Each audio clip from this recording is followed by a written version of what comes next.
an incredible facility. I think it's one of the more hidden gems of our community. So it is over in the Long Reach Village Center, if you haven't been over there, and it was recently renovated. We're really pumped about the upgrades that facility got. And it's really a place where expression happens for our communities. Greetings from Columbia, Maryland, where we are recording Razzle Dazzle Radio, a show brought to you by Howard Community College. I'm Carolyn Kelemen, and I'm here with my co-host, Judy Templeton. And what a show we have for you today. It's really Razzle Dazzle time, as we're going to get out our platform shoes, all our glitter, a white suit as John Travolta wore in the movie, and we're going to go to Saturday Night Fever fun. We're also going to celebrate the first Pride Festival in July as we go to the Lakefront to sing and dance and, again, just do all those wonderful movements that we know from the movie Saturday Night Live. We can do it there down at the Lakefront, too. So, Judy, tell us all about it. Oh, wow. It's not going to be me telling you about it. It's two superstars here that have joined us, and I'm honored to have them here. And so today we have actress Tori Weaver, and she will be playing the part of Annette in Saturday Night Fever. And then rock star powerhouse Dannika, and she's been with us before. She makes so much magic happen. Columbia Association continues to recreate and to do new things. And she's going to tell us about some of the new excitement that's happening down at the lakefront as well. So, Tori, let's just start with you. You know, in the center of Columbia sits Toby's Dinner Theater. It's been there forever. We don't even need to go back for how long. And we know that it'll continue to be here forever, hopefully in a new place one day. And so, wow, this is a pretty exciting endeavor, because I haven't heard Saturday Night Fever being played at any theatrical venue. So tell us about your part and tell us what's going on with that show. Yeah, it's really exciting. I believe this may be a regional premiere. Don't quote me on that exactly, because if I'm wrong, that would be embarrassing. But I haven't personally seen it done around here anytime I can remember. So Saturday Night Fever, it's super fun. It's based on, the 70s movie that we know and love. All the great Bee Gees music is in there. So you're going to hear all those classics. We have Pat Gover playing Tony, the John Travolta part. So Toby's audiences, I'm sure, will recognize him. The last time I worked at Toby's, which was my first time working at Toby's, was Grease, where Pat also played the John Travolta part in that one. Yes, he did. Davey, yeah. I mean, yep, he gets the superstar roles. I mean, he looks perfect for it, so it works. Yes, he does. So, in this show, I play Annette, who is... she kind of follows Tony around like a puppy dog. She's hopelessly in love. She wants to join the dance contest with him. And at first he agrees, and he kind of strings her along a little bit. And I think a lot of us have been there, where we've had somebody that we're just so idolizing and so in love with, and it's just not returned. So it's fun to dig into those feelings. I know I've been there before. So definitely fun. This version of the show is a little more PG than the movie. If you remember the movie, it's a little bit dark, but this is a little bit more Broadway-fied. So lots of fun, lots of singing and dancing. It moves fast. And we're all super excited to be working on it. Who doesn't love the music from it? I still use the Bee Gees music, even in my tap class, actually. Oh, yeah. I know, singing and dancing. So shout out big always to Mark Minnick. I always tell him that he's not one person, that he must be, so many people, because he's the director, he's the producer, he's the choreographer, he's the marketer. He does tickets, he meets and greets, and brilliant that he brought this show now. And what I mean by that is that it's just like Grease was nostalgic before. Now this is, we've come far enough that this is highly nostalgic, and it reminds us of simpler times when we all cared about being on the disco floor. Geesh, how fun would that be again? So yeah, it's all about escape. where everybody's escaping to that dance floor to forget their troubles and have a good time. And I hope that's what the audiences get from it as well. Oh, I think they will. I think they'll be clamoring just exactly for that escape. And to the point that Carolyn and I love this show and we love the arts because we continue to say that the arts are the escape. They're what keeps us all sane, if that's what we are. Yeah, so it's wonderful. So tell us a little bit about how you got this pretty coveted part. Yeah. So like I said, my first show with Toby's was Grease. That was in 2023. I have been working regionally. I'm based in Frederick, Maryland. So I do a lot of work out at Maryland Ensemble Theater and a few other theaters in the area. Had been going to the Toby's auditions, and it just wasn't the shows. It just wasn't the show for me at the time. And so luckily this one happened to be the one. And I was really excited that Mark asked me back.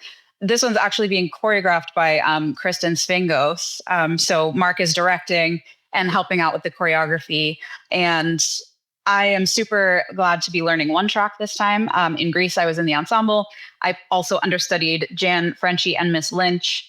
So that was a lot to keep track of. Swings and understudies. Parts, yes. Yeah, swings and understudies are superheroes. Like, it's the hardest job in the business, I maintain. So I feel blessed to only have to learn one track for this one.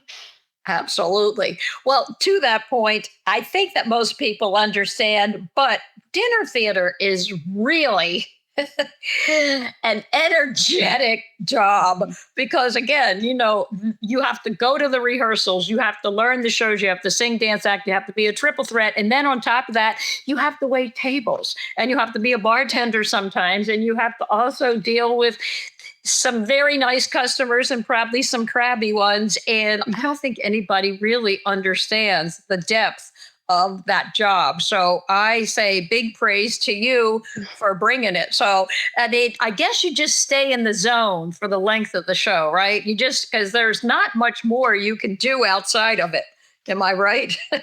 Yeah. I mean, we get there early, we set the tables, we wait the tables, and we go on stage, we come back at intermission, meet with people again, settle checks, and then we go back out. So it really is kind of like a marathon of a of a day or evening, depending on when we're doing it.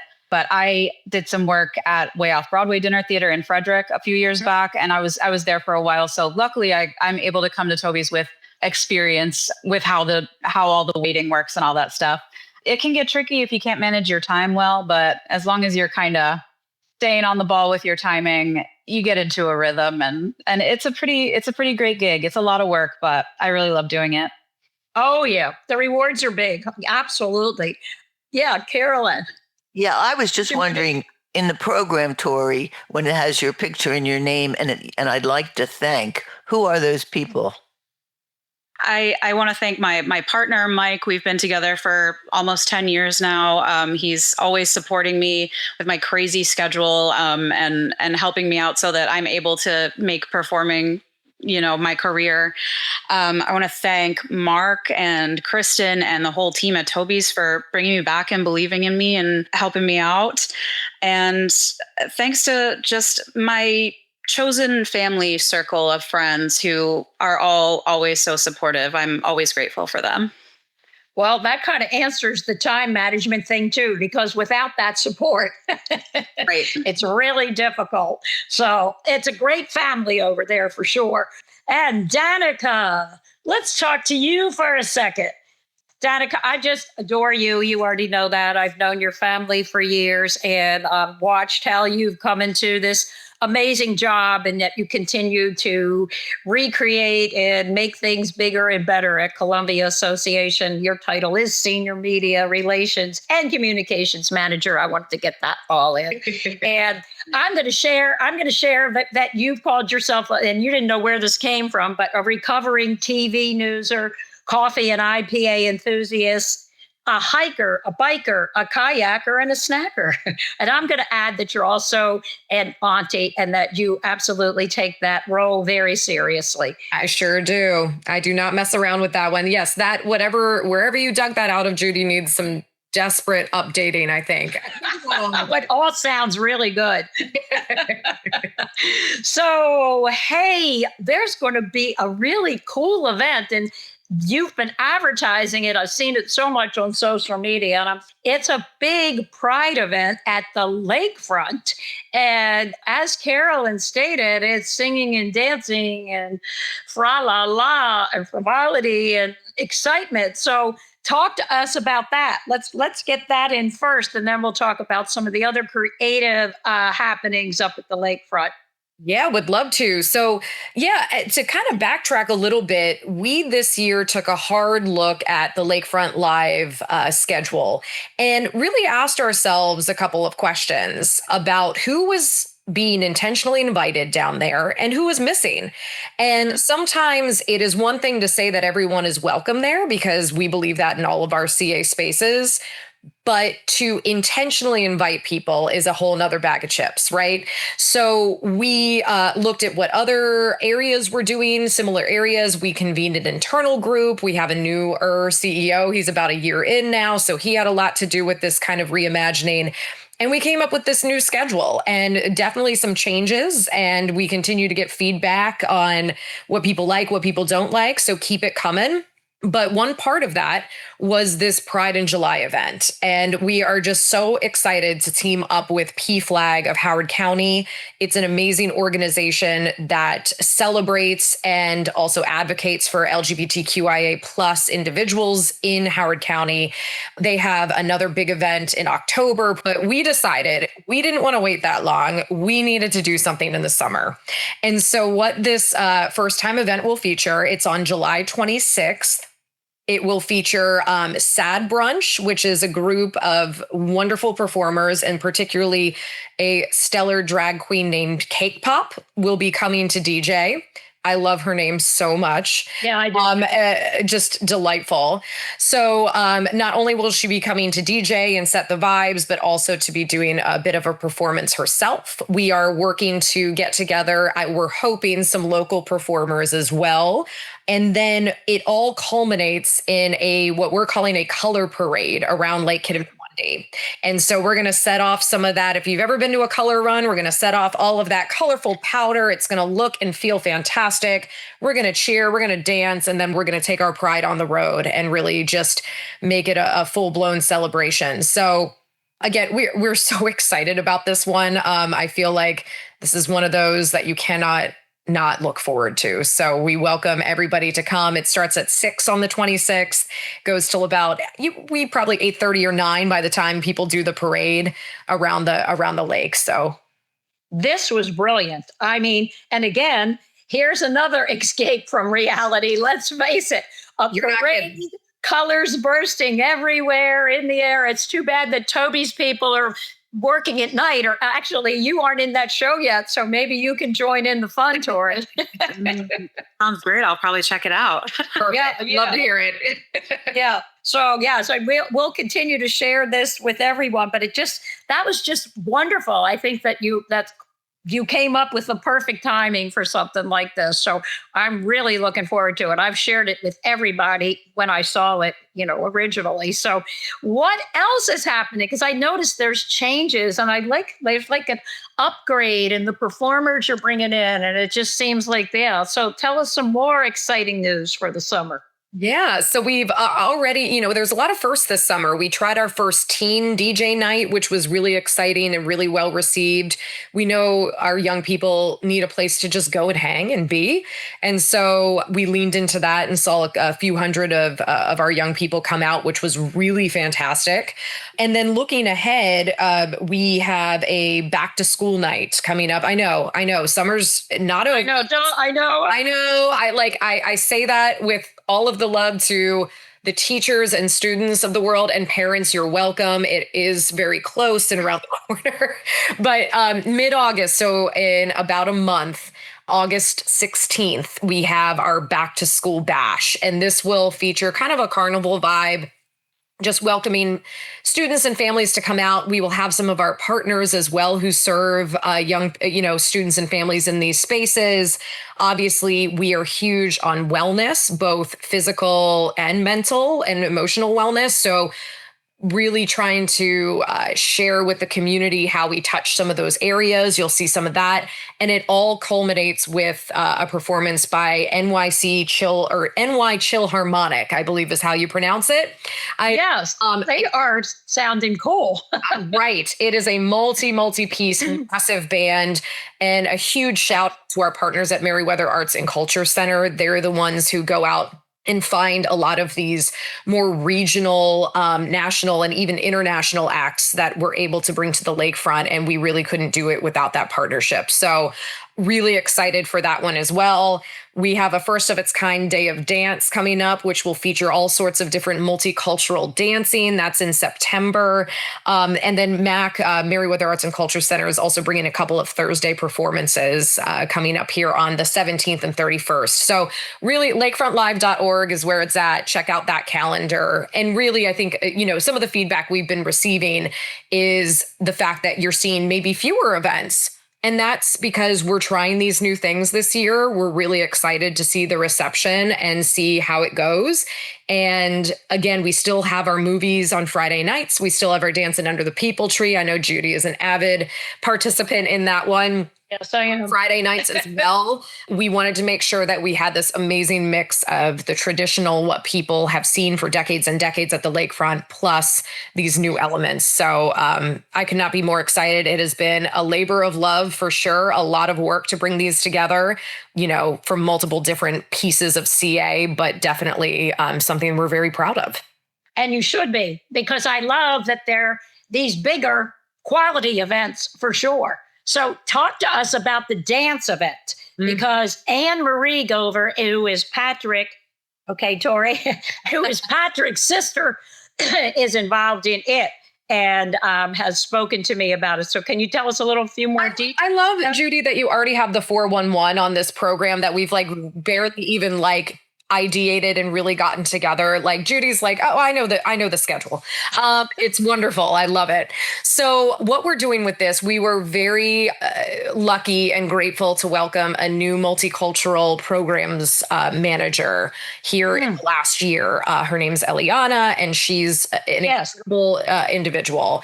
We've had in the past Latin dance night, and we realized, why limit this to one culture? And as much as Latin Dance Night was well received and in an incredible event, we wanted to try and see what it would be like to bring in other representations of other dance and song and expression and movement and all of these things.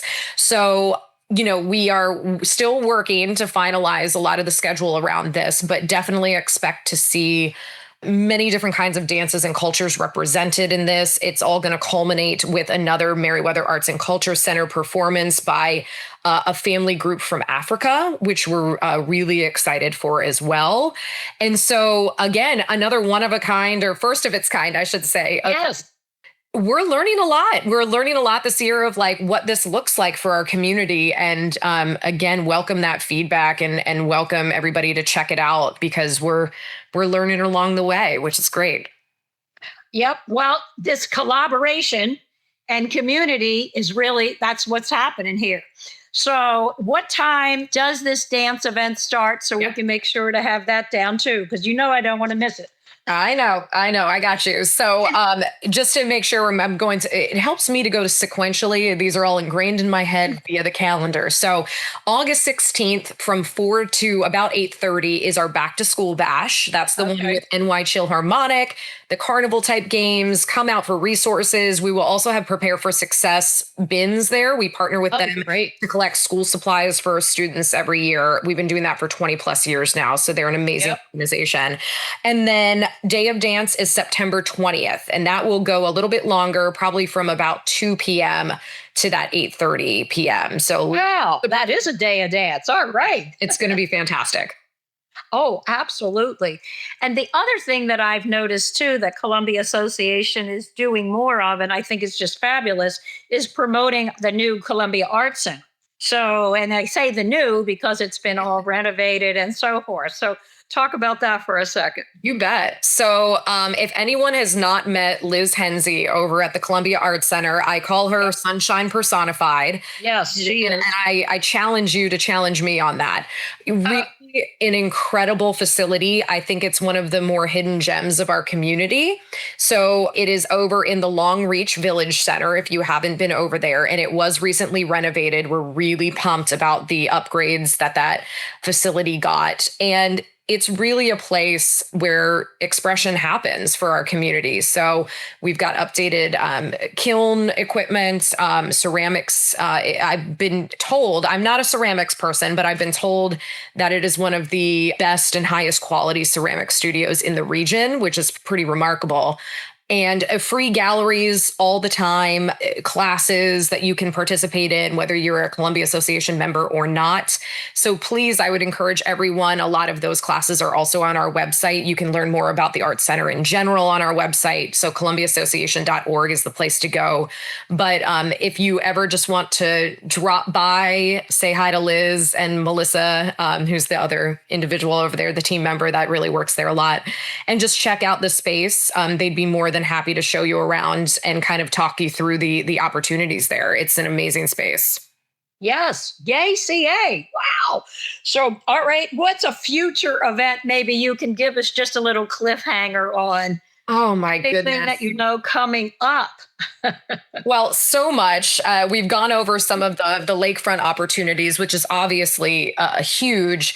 But, I always like to touch on a couple things. One being, again, our young people and making sure they have a place to go. And so our Youth and Teen Center is hosting field trips throughout the summer, really great programming to make sure that there's something to do. I mean, just we need to be active. We need to be plugged, or not plugged in, I should say, plugged into our community, less so our phones, right? And that goes for all of us. So I would really encourage, we just brought on a couple of new team members who are really looking at that space and our programming in a new, refreshed way. So really exciting things to come, I think, in terms of what we're offering there.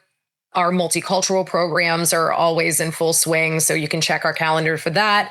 And then wellness opportunities. I mean, please. I think people do know us for the gyms and the pools, but the amount of knowledge and community service focused wellness opportunities and expertise that we have in this community is really overwhelming. And, we're bringing free programming like Walk with a Doc down to the lake, as well, Lake Kitimaqundi, as well as free yoga in Symphony Woods at the Chrysalis. Soon, I think we're bringing that to other lakes. So just so many opportunities to tap into that wellness piece as well. And we need to all do that right now more than ever. That's for sure.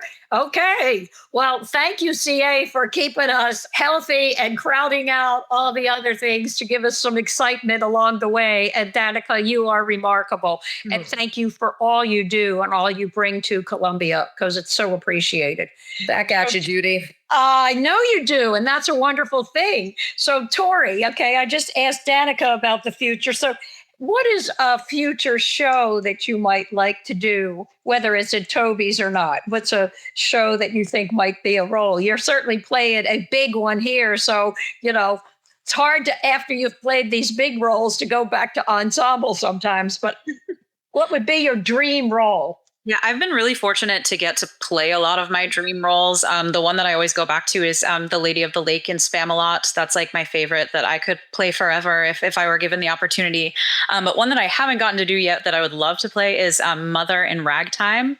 I was just thinking about that one. I don't think I'm quite there age-wise yet. I'm going to keep sticking to my playing a teenager as long as I can get away with it. Absolutely. Go on. Yep. Eventually, Mother in Ragtime, Mama Rose and Gypsy. Those are the ones that I'd love to do in the future. Oh, good. Okay. We'll put those out there. I hope Mark is listening, so you don't know what's going to be chosen down the road, for sure. Carolyn, what did you have to ask her? I know you had something you wanted to say. I wanted to ask her about some of the people who've gone on to famous roles who have been at Toby's, and one being Caroline Bowman, who is Actually, the show is closing, Smash, but she has a major role in that. She plays the understudy and did a terrific job the day I saw her. So, anybody else that you might know from your experience either in Frederick or Columbia that have gone on to Broadway? Onto Broadway. Right now, someone that was based in Frederick that I kind of grew up with, Brent Comer, is in The Outsiders on Broadway right now. Oh, that's a great show. Yeah. I haven't gotten to see that one yet, but I'm hearing incredible things, and Brent is great. So it's really cool to have that connection. And I went to school in New York, so I'm very fortunate to know a lot of people that are out there working right now. A friend of mine, Jacob Dickey, was just in Sondheim's Old Friends, which just recently closed. That was a limited engagement. And I had a friend who was in The King and I a few years back. So it's really cool to like get to work with these people and kind of see them grow up if you knew them a long time ago, and get to see those crazy big things that they're doing now. So if you get there to Broadway, and we hope you do, you'll come back on our show and from there, right? Absolutely. That's the beauty of Zoom that Carolyn and I found out during the pandemic, is that we could get guests we had guests from California. We've had guests from all over. And again, because, Columbia is such a grounds for training people in the arts, many have gone on. And so we'll be looking for you. And by the way, Carolyn, to your point, a Smash, I'm completely disappointed that I never got to see it, because I was planning to go up to see it. And it was right after the Tonys. It shut down. So I don't know. We'll keep our ears out if it's coming back anytime soon. All right. So this is our last chance to promote. So Tori, why don't you give everybody information on how long Saturday Night Fever is going to be running, so everybody can get those tickets, because it's getting ready to start. So can you give us those dates, please? Yes, Saturday Night Fever opens at Toby's Dinner Theater on August 22nd. We run through November 2nd, I believe. So it's a bit of a long run. It's 8 shows a week, so you've got a lot of opportunities, but I would say start thinking about getting those tickets early. If it's anything like Grease was a few years ago, we were totally sold out way before we finished our run. So it's, I think, going to be a pretty hot ticket. I agree with you. And the matinees, for some reason, always sell out first. So if you're into those, get those right away. Absolutely. I can't wait to see it, for sure. I think Carolyn and I will be there at press nights. I can't wait to put on my platform shoes and on my glitter. That's it. I know. Absolutely. Oh my God. I can't wait to strut down the disco aisle. All right. And Dannika, give us information where we can be clear to get all the dates of these amazing events. Well, bring your platform shoes and glitter and everything to Pride in July on July 26th, 6 to 8:30 or 6 to 9 over at the Lakefront. Please join us. We have all of that registration information up on Eventbrite. And we just want to make sure that we have a rough count of everybody coming so we can make sure to accommodate everyone. So again, July 26th, 6 to 9 over at the Lakefront. Registrations up on Eventbrite. You can also access lakefrontlive.org. That has all of the Lakefront information, as well as columbiaassociation.org for all of the events going on around the entire organization. So we welcome you to check it out. Yes, check all those out. And again, I love that you're coordinating with the Merriweather Group. We just had Ian Kennedy on our last show. Love Ian. So, yeah, you all just bring it. So thank you so much for putting Razzle Dazzle in our lives, Tori and Dannika. I will see everybody, in my sparkles and platforms and everything else for all these upcoming events. So until next time, thank you for joining us here on Razzle Dazzle. Thank you for listening to Dragon Podcasts. You can find this show and all Howard Community College podcasts on most streaming platforms, as well as our host platform, Podbean, at podbean.com/dragonpodcasts. That's podbean.com/dragonpodcasts. And as always, we appreciate you tuning in.